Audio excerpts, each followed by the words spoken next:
বিসমিল্লাহির রহমানির রহিম। প্রিয় সংগ্রামী সুর, আজকে একটি মিছিল দেখলাম, যেটি একটি লাশ নিয়ে আর কি।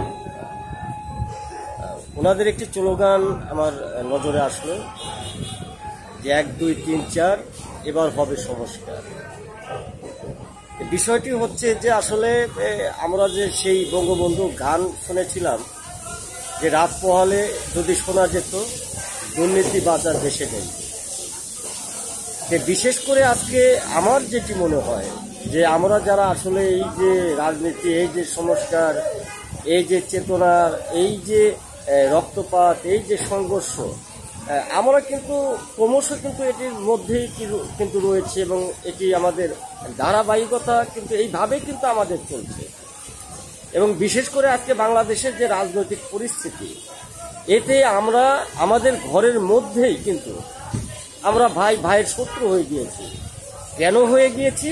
কেননা এক ভাই হয়তো জাতীয় পার্টি করে, আরেক ভাই হয়তো জামাত করে, আরেক ভাই হয়তো বিএনপি করে, আরেক ভাই হয়তো আওয়ামী লীগ করে। এই যে পরিবারতন্ত্রের মধ্যে একটি রাজনীতি চলে গেছে আজকে, এই রাজনীতিটাকে পরিবারতন্ত্রের মধ্যে দিয়ে আজকে আমাদের যে নিজেরা নিজেদের মধ্যে যে একটি শত্রুতা, নিজেরা নিজেদের মধ্যে যে একটি হানাহানি, নিজেরা নিজেদের মধ্যে যে একটি কাটাকাটি, এটি কিন্তু এরা এই সুযোগগুলো কিন্তু নিয়েছে সকল দেশের যারা রাজনীতিবিদ, যারা এটি নিয়ে কথা বলে, যারা আজকে এই পর্যায়ে দেশকে নিয়ে এসেছে।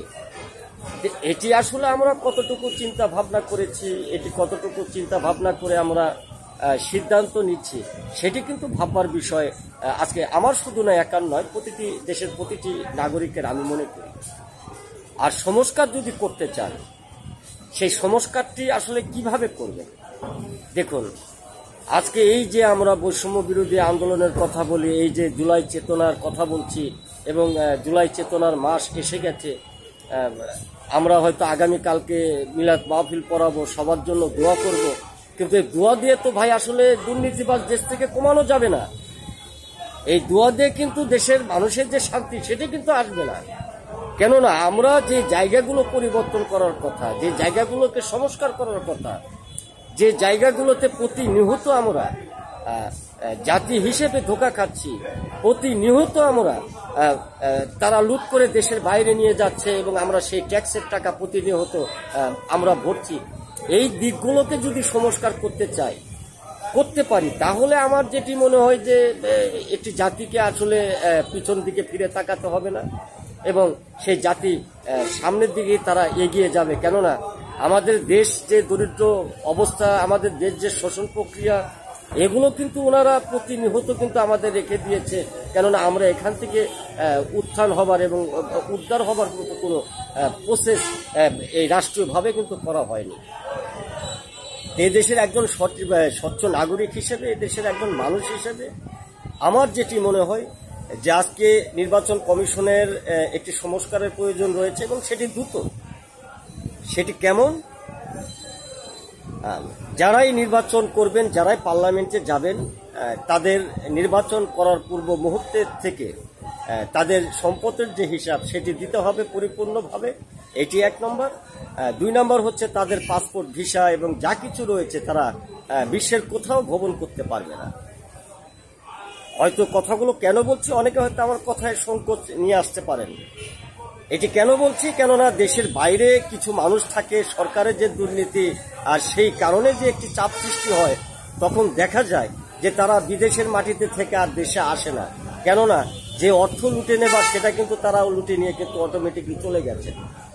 কিন্তু তখন আমরা এই দেশকে নিয়ে কিন্তু একটি শূন্য খোলা আমাদের হাতে আসে। সেই খোলাটাকে যাতে খোলা না থাকে, সেটিকে পরিপূর্ণ করার জন্য নির্বাচন কমিশনের এই দায়িত্বগুলো নেওয়া প্রয়োজন। যে যারাই নির্বাচনে যাবেন, যারাই পার্লামেন্টে যাওয়ার স্বপ্ন দেখবেন, তাদের পাসপোর্ট, ভিসা এবং কি তাদের দেশের বাইরে যাওয়া নিষিদ্ধ করতে হবে। এটি 1 নম্বর।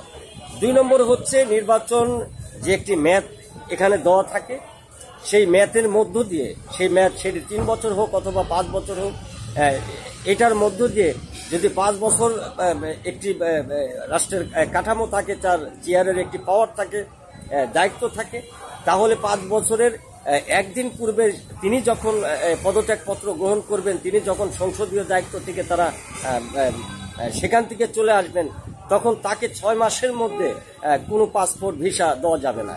কেন দেওয়া যাবে না? কেননা তারা যে রাষ্ট্রীয় জায়গায় মূল জায়গায় যে তারা থেকে যে পরিচালনা করেছেন, তারা কতটুকু দুর্নীতি করেছেন, তারা কতটুকু অর্থ লুটপাট করেছেন, জনগণের অর্থ জনগণের কাছে তারা বুঝে দিয়ে এরপর তারা সেখান থেকে পাসপোর্ট নেবে এবং বিশ্বের যে কোনো রাষ্ট্রে তারা যেতে চায়, জাতি তাদের মানে শুভেচ্ছা জানিয়ে সেখানে বাইরে পাঠাবে।